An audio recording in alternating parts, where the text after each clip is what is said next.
আসসালামু আলাইকুম বন্ধুরা, কেমন আছেন সবাই? আশা করি সবাই খুব ভালো আছেন। সবাইকে স্বাগতম ফ্যাক্টস অর টেক চ্যানেলের আর একটি নতুন এক্সপেরিমেন্টাল ভিডিওতে।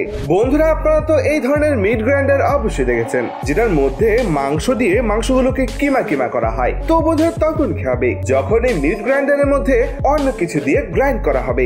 আর বন্ধুরা, আপনারা তো সবাই জানেন হাইড্রোলিক প্রেস কতটা শক্তিশালী। তখন কি হবে যখন এই হাইড্রোলিক প্রেসের মধ্যে গ্রেনেড রেখে চাপ দেওয়া হবে? তখন কি বিশাল বড় ধামাকা হবে নাকি অন্য কিছু হবে? তো সবকিছু জানার জন্য পুরো ভিডিওটি শেষ পর্যন্ত দেখবেন। তো আর কথা বাড়াচ্ছি না, চলুন ভিডিওটি শুরু করা যাক। নাম্বার 5, সোডিয়াম মেটাল ভার্সেস আইস। বন্ধুরা, আপনারা তো সবাই জানেন অন্যান্য মেটালের তুলনায় সোডিয়াম মেটাল অনেক নরম হওয়া সত্ত্বেও এটা যদি পানির সাথে মিক্স করা হয় তখন বড় ধরনের একটি ধামাকা হয়ে থাকে। তখন কি হবে বন্ধুরা, যখন এই সোডিয়াম মেটালকে বড় বরফের টুকরোর মধ্যে দিয়ে দেওয়া হবে তখন কি এটাও পানির মতো ধামাকার সৃষ্টি হবে নাকি অন্য কিছু হবে? তো এই এক্সপেরিমেন্ট করার জন্য প্রথমেই বিশাল বড় একটি বরফের চাকা নেওয়া হয়। এরপর সেই বরফের টুকরোর মাঝখানে অল্প পরিমাণ গর্ত করে নেওয়া হয়। এরপর কিছু সোডিয়াম মেটাল নেওয়া হয়, আর সেই সোডিয়াম মেটাল গুলোকে যখন এই বরফের গর্তের মধ্যে দিয়ে দেওয়া হয় তখন তো বন্ধুরা আপনারা দেখতেই পাচ্ছেন তখন কোনো কিছুই ঘটেনি। কিন্তু বন্ধুরা, কিছুক্ষণ অপেক্ষা করার পর বরফের মাঝখান থেকে ধোঁয়া বের হতে থাকে এবং হঠাৎ বুম করে বরফের মাঝখান দিয়ে ব্লাস্ট হয়ে যায় এবং বরফটি দুটুকরো হয়ে যায়।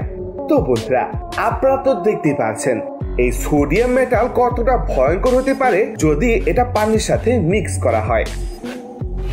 Number 4, ferrofluid experiment. বন্ধুরা, ফেরোফ্লুইড এমন একটি পদার্থ যেটা লোহার ন্যায় আচরণ করে, অর্থাৎ এটার কাছে যদি চুম্বক নিয়ে যাওয়া হয় তাহলে এটা লোহার মতো ম্যাগনেটের সাথে আটকে যায়। তো বন্ধুরা, এই অসাধারণ এক্সপেরিমেন্ট করার জন্য প্রথমে স্বচ্ছ কাচের বোতলে পানি ভর্তি করে নেওয়া হয়। এরপর সেই বোতলের ভিতরে কিছু ফেরোফ্লুইড ঢেলে দেওয়া হয়, আর এরপর সেই বোতলের মুখটিকে আটকে যখনই এর কাছে ম্যাগনেট নিয়ে যাওয়া হয় তখন তো আপনারা বন্ধুরা দেখতে পাচ্ছেন এই অপরূপ দৃশ্যটি একেবারে মনোমুগ্ধকর।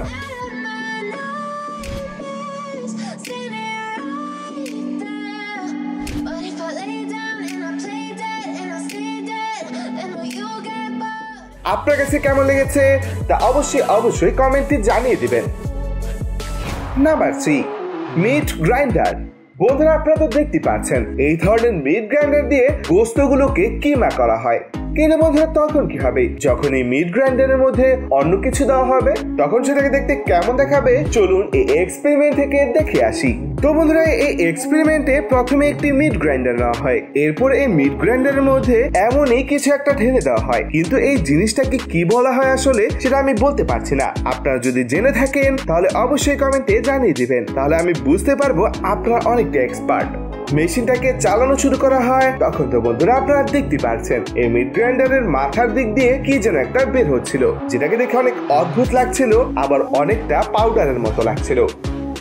তো বন্ধুরা, এরপরে এই মিট গ্রাইন্ডারের মধ্যে এমনই রং বেরঙের অরিও ঢেলে দেওয়া হয়। এরপর যখন বিস্কিটগুলোকে গ্রাইন্ড করা হয় তখন তো বন্ধুরা আপনারা দেখতে পাচ্ছেন বিস্কিটগুলো একেবারে গুঁড়ো হয়ে বাইরে বেরিয়ে আসে।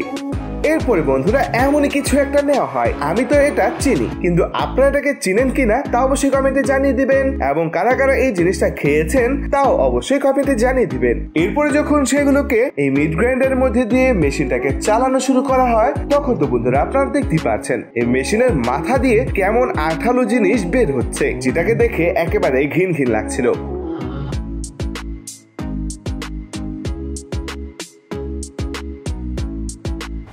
Number 2, jump without parachute.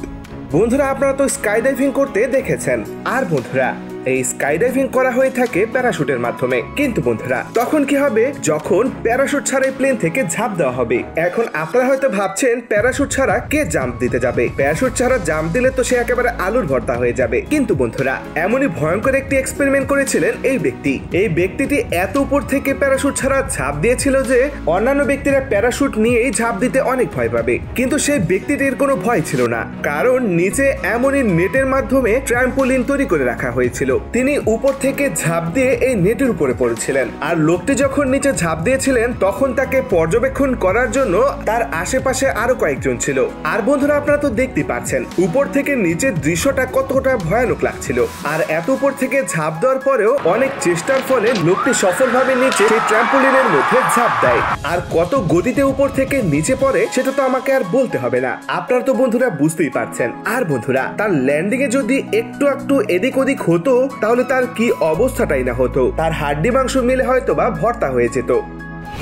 Number 1, hydraulic press versus grenade. বন্ধুরা আপনারা তো সবাই জানেন একটি গ্রেনেড কতটা ভয়ঙ্কর হতে পারে। তো বন্ধুরা হাইড্রোলিক প্রেস দিয়ে যদি একটি আসল গ্রেনেডের মধ্যে চাপ দেওয়া হয় তখন আপনারা তো বুঝতেই পারছেন বোমটি তো ফেটে যাবেই, তার সাথে হাইড্রোলিক প্রেসটি তো ধ্বংস হবেই, সাথে যে লোকটি এক্সপেরিমেন্ট করছিলেন সেই লোকটির একেবারে ধ্বংস হয়ে যাবে। তাই বন্ধুরা এই এক্সপেরিমেন্টটি করতে তো আর আসল গ্রেনেড ব্যবহার করা যায় না, তাই এই এক্সপেরিমেন্টটি করার জন্য এমনই গ্রেনেডের মতো দেখতে কিছু নকল গ্রেনেড নিয়ে আসা হয়। এরপরে হাইড্রোলিক প্রেসের নিচে এই দুইটি গ্রেনেডকে রেখে চাপ দেওয়া হয়, আর দুটি গ্রেনেডই কিছু চাপ সহ্য করে ভেঙে যায়। আপনার কাছে মনে হয় এই হাইড্রোলিক প্রেসের এক্সপেরিমেন্টটি দেখে একটু ভালো লাগেনি, একটু অপেক্ষা করুন, আশা করি ভালো লাগবে। তো এরপরে এমন অনেকগুলো কাগজ নেওয়া হয়। এরপর যখন সেই কাগজগুলোকে একসাথে রেখে হাইড্রোলিক প্রেস দিয়ে চাপ দেওয়া হয় তখন তো বন্ধুরা আপনারা দেখতে পাচ্ছেন হাইড্রোলিক প্রেসটি আস্তে আস্তে এই কাগজগুলোর উপরে চাপ দিতে থাকে, আর কাগজগুলো একসাথে লেগে যেতে থাকে। সবশেষে আর চাপ সহ্য না করতে পেরে ফেটে যায় এবং এদিকে ওদিকে ছিটকে যায়। আর বন্ধুরা আপনারা এটাও দেখতে পাচ্ছেন সবগুলো কাগজ একেবারে চ্যাপ্টা হয়ে লেগে গিয়েছে।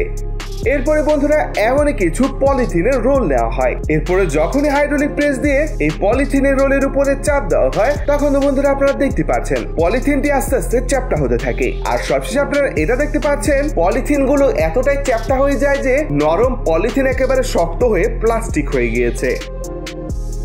তো বন্ধুরা এই ছিল আজকের 5টি অসাধারণ এক্সপেরিমেন্ট। এই 5টি এক্সপেরিমেন্ট থেকে আপনার কাছে কোন এক্সপেরিমেন্টটি সবচেয়ে বেশি ভালো লেগেছে তা অবশ্যই কমেন্টে জানিয়ে দিবেন। ভিডিওটি ভালো লাগলে অবশ্যই লাইক করে দিবেন। তো দেখা হচ্ছে নতুন আরো একটি ভিডিওতে। আর ততক্ষণ পর্যন্ত সবাই সুস্থ থাকবেন, ভালো থাকবেন।